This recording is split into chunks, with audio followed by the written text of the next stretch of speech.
Hi guys, welcome to Rad's Retreat, my little home of wood turning. We're not in the shack today, we're actually in my kitchen. Been sorting some more wood out. I'm trying to make some more room. I don't think it's going to be possible, but you've got to try, haven't you? It has been raining over the last few days, so I haven't been able to get in there, hence the gap between videos. We've just had a look at that side, and now we're going to have a look at these. So let's get started, shall we? Here we have a nice big piece of ash. Ash is ash is ash. What can I say about ash? Well, it's not really expensive. It's a nice wood. You can make some attractive pieces, especially if you can take advantage of the open grain. You know, if you can put some antiquing wax in there, some black wax, or maybe you were to spray the bowl black using ebonizing spray, and then wipe some gold, that gold pasting, what they call it, gilt cream. Then it can look stunning. But anyway, this is a nice piece. It's 10 inch by 10 inch by 3 inch, so it'll make a nice size bowl. It's quite heavy. It has got a little bit of just the start of some olive ash in there. Now, if I ever see ash that's got some olive in it, I usually grab it, because that's the stuff I like. But anyway, it's just a nice big piece of ash. This, again, spalted beech. This is 11 inch by 11 inch by 1.5 inch. Now, alright, it's not very thick, but it will make a nice platter. You know, it'll make a stunning platter, in fact. You can't really see much of the wood because of the wax, but you can see it's going to make an interesting platter. It's not super duper spalted, but it has got some interest in there. So, you know, and I think this piece cost me about £10, something like that. So, you know, for the sake of £10, you're going to get a really nice platter to give somebody as a present or whatever. Somebody you really care about would, you know, make them a platter out of this, and they would be like, you know, butter in your hands. Next up, again, a nice big piece of sycamore. This looks like it's 12 inch by 12 inch by 2 inch. So sycamore is actually regarded over here in the UK as a pest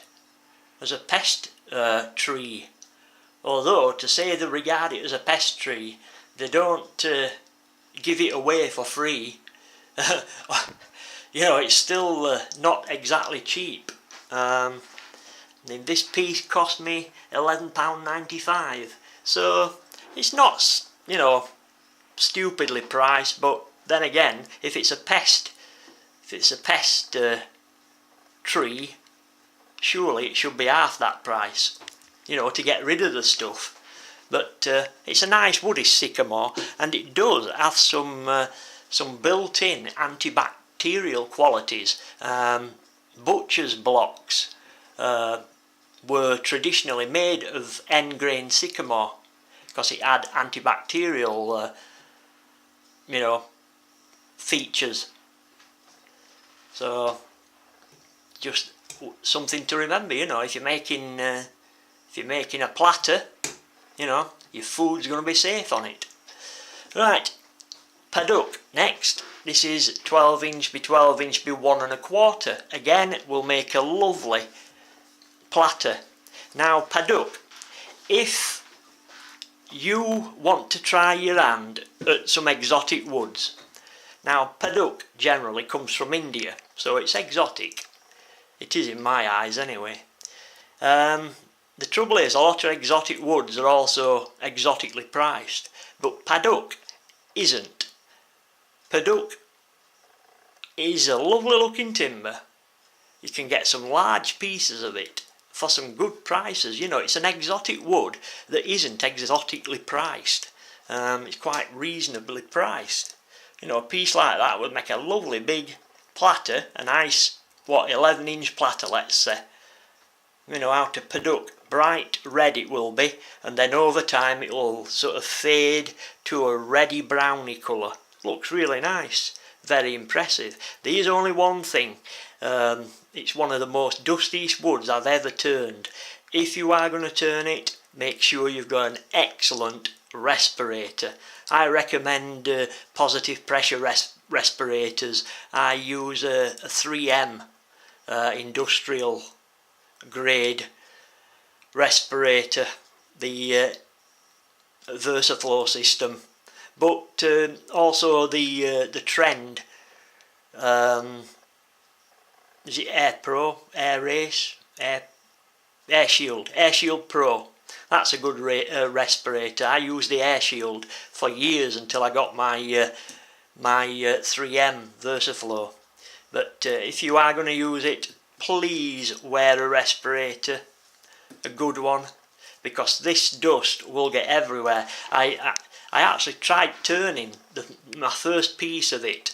What I was using a Trend respirator, a Air Race respirator. It was just like a normal respirator. It wasn't a positive pressure one, and you know, it wasn't a cheap mask, but the dust got in there.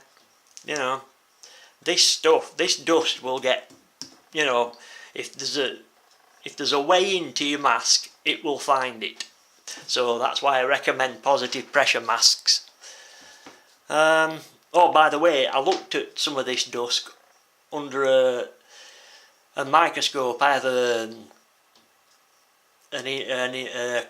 microscope upstairs, a big one, you know, like what they use in laboratories with the twin eyepieces. And I had a look at this dust under the microscope, and I was like, whoa!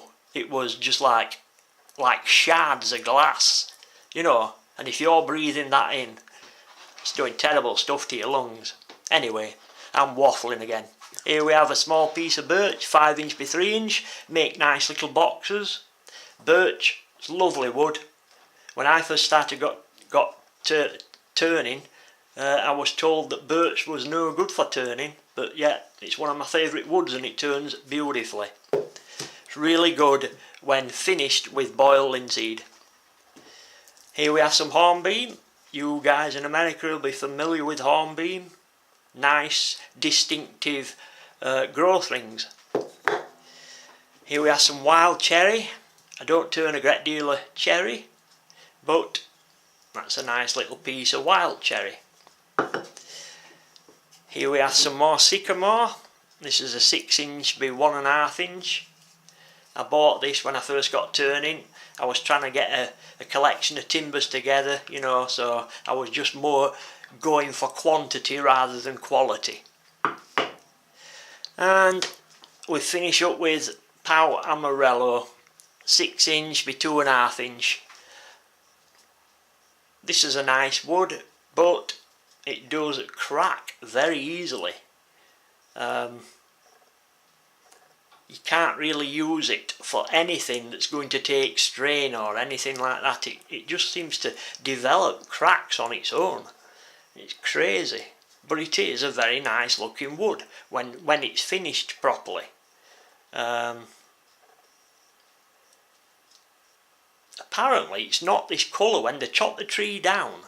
Apparently, from what I've heard, now whether this is true or not is a different matter, but from what I've heard, and I think I've read it somewhere, that when they chop the tree down, the wood is blood red, and then when it's exposed to oxygen it goes yellow. Now I don't know if that's true or not, but you never know.